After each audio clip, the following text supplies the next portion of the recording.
Zdar, amigo. Neposadíš se? Vítej v baru.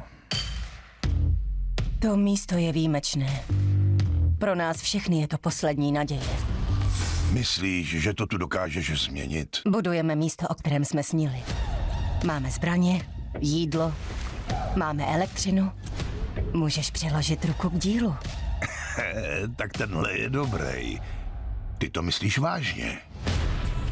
Bude se ti tady líbit. Musel bych dodržovat vaše pravidla? Nejsem psychopat.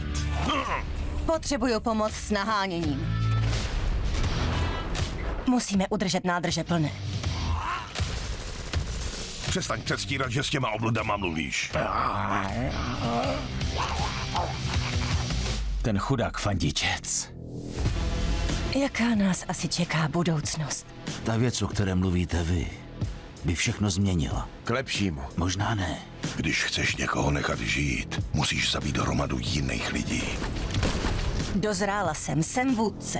Potřebuju, abys dostala, co chceš. Takže budeš zabíjet pro mě. Ano. Zahrajem si takovou hru.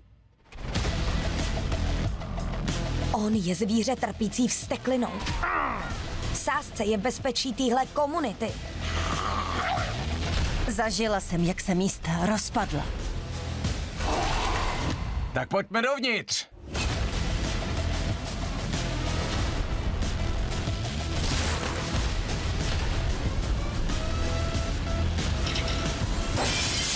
Maggie!